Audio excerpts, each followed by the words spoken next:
Bismillahirrahmanirrahim.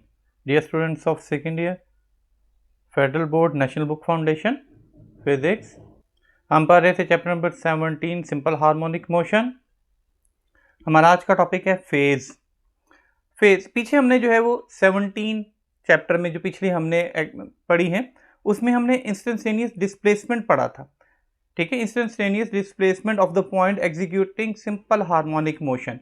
उसमें क्या था that x is equal to x naught cos of theta, और चूंकि वो सर्कुलर था वो मैंने बताया था कि जब भी एंगुलर हो जाएगा तो क्या हो जाएगा, ओमेगा टी के इक्वल आ जाएगा। पीछे टॉपिक किया हुआ है इसलिए मैं ज़रा ये डिटेल में नहीं ना डायग्राम। देखो x is equal to x naught cos of theta, या फिर हम इसको यूं भी लिख सकते हैं कि x is equal to x naught cos of omega t. अब जो ओमेगा टी है ये बेसिकली जो है वो, या theta is equal to omega t जो है ये जो है वो फेज ऑफ मोशन है। ठीक है, और फेज ऑफ मोशन को हम यूं भी कह सकते हैं द एंगल कौन सा, omega t, which specifies the displacement as well as direction, जो कि डिस्प्लेसमेंट भी और डायरेक्शन दोनों को शो करेगा। ठीक है, सो एक तरफ हमारे पास थीटा हो जाएगा, फाई हो जाएगा। इस तरीके से हम इसको यूं कर सकते हैं इक्वेशन को, x is equal to x naught हमारे पास आ जाएगा cos of omega t plus phi.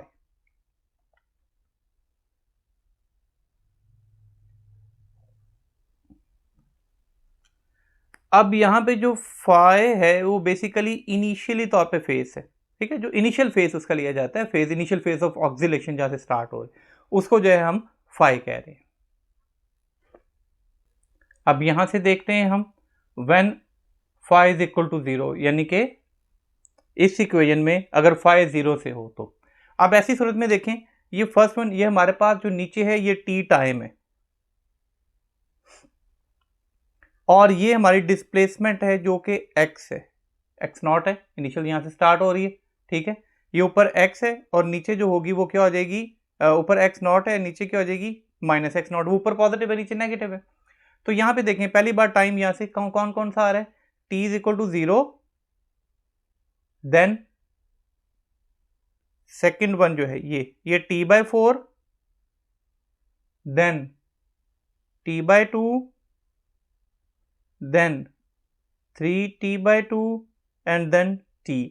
ये एक पूरी ऑक्सिलेशन आप ले लें अपने आसानी का समझने के लिए। एक पूरी ऑक्सिलेशन यहां से स्टार्ट हुआ यहां तक एक पूरा टाइम पीरियड जो है वो हमारे पास आ गया। अब यहां पे देखते हैं किन किन पॉइंट्स के ऊपर, ये थोड़ा सा इसको ध्यान में रखिएगा। मैं कहता हूं at t is equal to 0 and t/2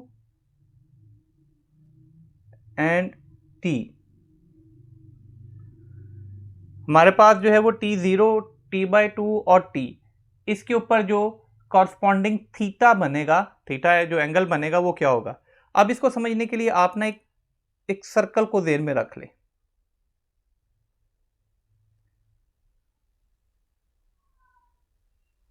ये क्या है इनिशियल तौर पर 0, ये क्या है ये देखें तो ये परपेंडिकुलर आ जाता है ना पहली बार। ठीक है, तो t/2 देखते हैं हमने पूरा एक फेज, ये t/2, तो ये आ गया, ये t/2 है, ये है 90 का एंगल, इसको हम π/2 भी कह सकते हैं। ये जो है ये क्या है, यहां पर जाने के बाद पाई हो गया, इसको 180 भी कहते हैं। ये जो है ये 270 है, ये 3/4 पाई भी हो सकता है, टी भी, इसको टी कह लें।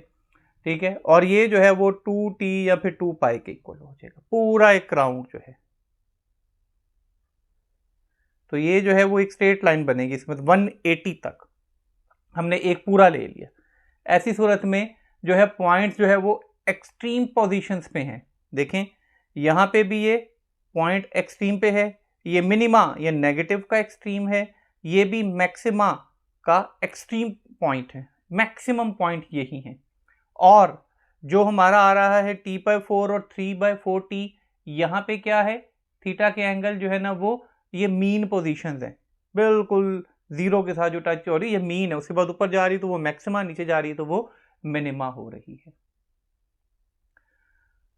नेक्स्ट देखें, इसी पे हम देख लेते हैं when phi is equal to 90 degree जो एंगल हमारे पास फाई है वो 90 हो। उसी इक्वेशन में क्या था, ओमेगा टी प्लस फाई, तो फाई 90, तो ऐसी सूरत में ये क्या हो जाएगा, x is equal to x naught cos of, हमारे पास क्या आ जाएगा, ओमेगा टी प्लस 90।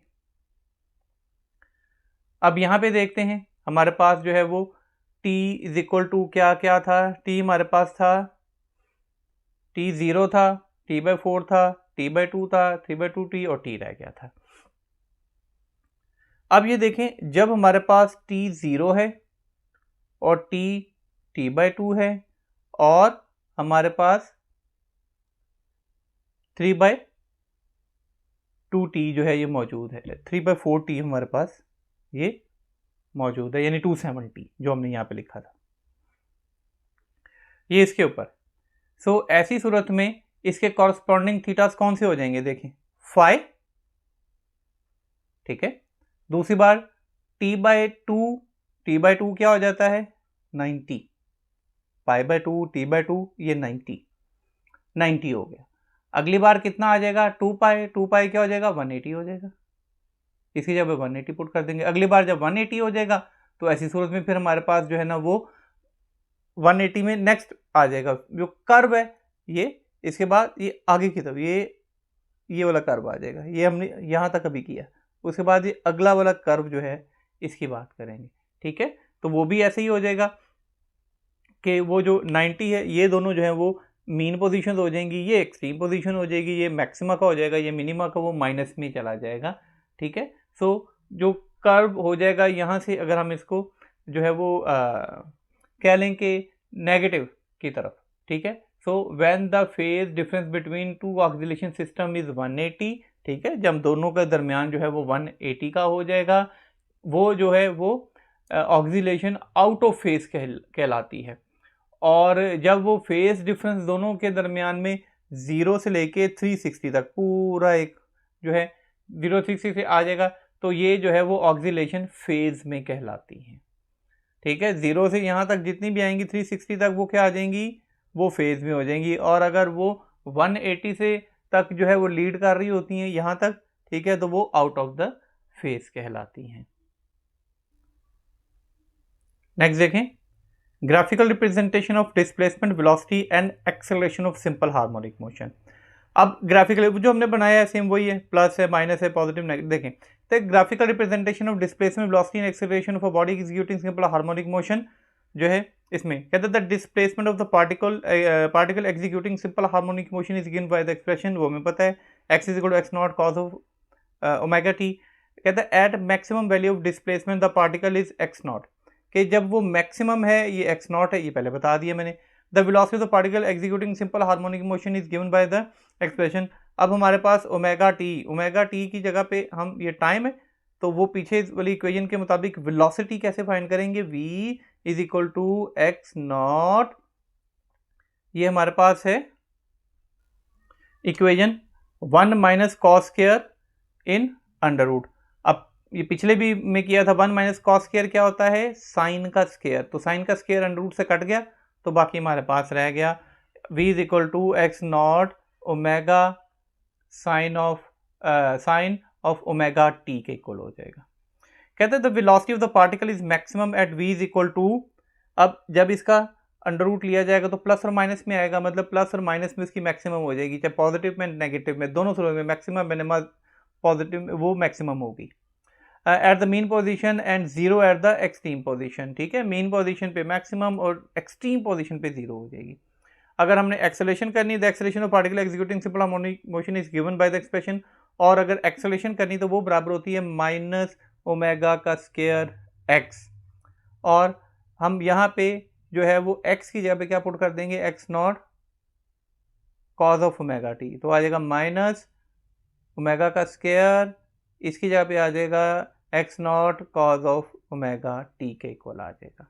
सो इस तरह एक्सेलरेशन जो है वो मैक्सिमम हो जाएगी कहाँ पे, एक्स नॉट और ओमेगा स्क्वायर एक्सट्रीम पोजीशन पे, और मीन पोजीशन पे वो ज़ीरो होती जाएगी। यहाँ से देख ले मीन पोजीशन और एक्सट्रीम पोजीशन पे वो मैक्सिमम और ज़ीरो होती जाएगी। So the phase difference between velocity and displacement is pi by 2। अब इन दोनों के फेज डिफरेंस जो है वो पाई बाय 2 है, और एक्सेलरेशन और डिस्प्लेसमेंट का जो डिफरेंस आता है वो पाई आता है। अब यहाँ से देख लें, ये नीचे ये जो है वो डिफरेंस कितने का बनेगा, ये हमारे पास आ रहा है वेलोसिटी से डिस्प्लेसमेंट, ठीक है। तो ये t/2 यानी पाई बाय 2 है जो मैंने आपको सर्कल से समझाया, और जो उसका एक्सेलरेशन से ये आ रहा है ये पूरा यहाँ तक आकर पाई हो जाता था, पूरा एक टी हो जाता था। तो ये पाई के इक्वल होगा, या टी जो हमने पीछे किया था वो पाई एक पूरा 180 डिग्री के एंगल तक आ जाता है, ये स्ट्रेट लाइन हो जाएगी। तो ठीक है, वो आपको समझाने के लिए मैं मिसाल दे रहा हूँ। हमारा आज का लेक्चर यहीं तक था, जिसमें हमने फेज और graphical representation of displacement, velocity and acceleration for simple harmonic motion पढ़ा। इंशाल्लाह नेक्स्ट लेक्चर में इसे ऑनवर्ड्स आगे शुरू करेंगे। Thanks for watching.